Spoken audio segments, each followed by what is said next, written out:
Bismillahirrahmanirrahim. Rasulullah SAW pernah menceritakan sebuah kisah yang sangat istimewa di antara kisah-kisah Bani Israel. Kisah ini terjadi ketika ada seorang musafir melakukan perjalanan. Di tengah jalan dia melihat ada satu gumpalan awan di antara langit yang cerah. Hanya ada satu gumpalan awan, aneh bentuknya. Jadi ibaratnya langitnya lagi biru banget, tiba-tiba ada satu gumpalan awan yang sangat gelap, seperti mendung, tapi cuma satu gumpalan kecil, nggak terlalu besar. Laki-laki ini memperhatikan gumpalan awan ini berarah ke arah mana. Tiba-tiba terdengar dari langit suara yang luar biasa menggelegar, yang kalimatnya adalah, "Ya ghamam, iski mazra'ata fulan bin fulan." Wahai awan, turunkan air hujanmu ke kebun atau ke ladangnya Fulan bin Fulan. Disebutkan nama pemilik ladang tersebut. Kemudian laki-laki ini merasa heran, suara siapakah itu dan siapa laki-laki yang disebutkan di dalam suara tersebut. Sehingga akhirnya dia karena penasaran mengikuti kemanapun awan itu berarak. Awan itu berarak dan dia mengikuti kemana awan itu terbawa oleh angin sampai kemudian awan itu berada di atas satu kawasan yang penuh dengan persawahan, penuh dengan perkebunan. Maka tiba-tiba awan itu pun menurunkan air hujannya di atas satu petak ladang atau satu petak sawah yang kering di antara sawah-sawah yang kering. Jadi ada satu kawasan, satu tempat, banyak petak-petak sawah yang kering atau ladang yang kering. Tiba-tiba awan ini menurunkan air hujannya hanya di satu petak saja.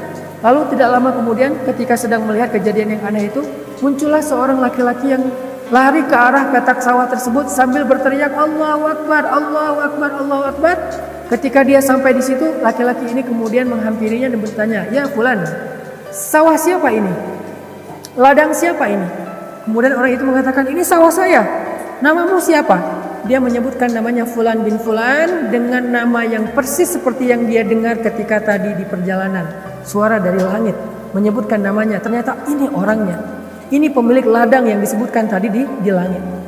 Maka musafir yang terheran-heran ini kemudian menceritakan kisahnya. "Ya Fulan, di tengah jalan tadi saya melihat awan ini, satu gumpalan awan yang sangat aneh, dan saya merasa heran.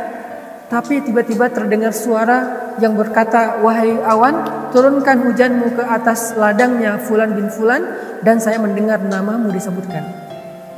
Maka pemilik sawah ini menangis karena merasa terharu, mungkin dia bersyukur. Lalu musafir ini bertanya, "Ya Fulan, beritahu saya, apa amalan yang istimewa yang kamu lakukan sehingga Allah memberikan kamu rezeki air, Allah memberikan kepada kamu hujan di petak sawahmu dan membiarkan sawah-sawah yang lain tetap dalam keadaan kekeringan. Apa amalan istimewamu?" Kemudian laki-laki pemilik sawah ini menceritakan kisahnya. Dia bilang, "Setiap kali saya mendapatkan panen dari sawah saya ini, saya selalu membagi hasilnya menjadi 3 bagian. Bagian yang pertama, saya berikan hasil panen ini untuk keluarga saya, untuk makan keluarga saya, untuk nafkah anak istri saya. Bagian yang kedua, saya jadikan hasil panen ini untuk saya putar kembali sebagai modal saya bercocok tanam di bulan-bulan berikutnya. Mungkin dijadikan bibit atau pupuk dan seterusnya. Nah, bagian yang ketiga inilah yang kemudian saya berikan kepada fakir miskin, anak yatim, orang-orang yang membutuhkan. Sehingga tidaklah saya mendapatkan panen dari sawah saya, kecuali hasilnya saya membagi 3. Satu bagian untuk saya dan keluarga, satu bagian untuk diputar kembali sebagai modal, dan satu bagian saya berikan kepada saudara-saudara saya yang membutuhkan di antara fakir miskin dan anak yatim." Mungkin inilah amalan yang menjadikan Allah tetap memberikan saya nikmat hujan, air, ketika sawah-sawah yang lain dalam keadaan kering kerontang. Masya Allah. Inilah yang disebut dengan "La-in syakartum la-azidannakum." Kalau kalian bersyukur, pasti kami tambahkan untuk kalian nikmat. Gak ada kerugian untuk orang yang bersyukur.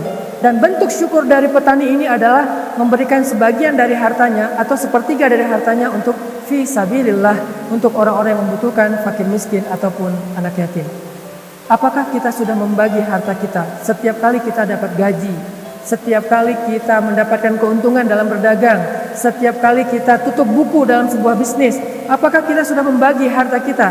Setiap harinya, setiap pekannya, setiap bulannya, setiap tahunnya, fi sabilillah. Kalau setiap hari kita mengeluarkan fi sabilillah di waktu yang terbaik, yaitu setelah subuh, pagi hari. Setiap pekan kita mengeluarkan di waktu yang terbaik, yaitu di waktu hari Jumat. Maka sedekah Jumat itu diperbanyak. Dan setiap bulan kita berikan fisabilillahnya di ketika pertengahan bulan atau ayyamul bait. Setiap tahun kita memberikan fisabilillahnya di bulan Ramadan atau menjelang bulan Syawal di akhir Ramadan 10 hari terakhir. Inilah pembagian-pembagian yang paling istimewa, sehingga dengan kita rutin melakukan kebaikan ini dengan bentuk syukur kita kepada Allah, Allah pasti akan memperlakukan kita seperti Allah memperlakukan sahibul mazra'ah, laki-laki pemilik sawah tadi yang tidak pernah Allah kecewakan walaupun di musim kemarau ketika yang lain dalam keadaan kekeringan. Semoga kita termasuk di antara orang-orang yang Allah istimewakan seperti laki-laki tadi dalam kehidupan kita di dunia maupun di akhirat. Barakallahu fikum.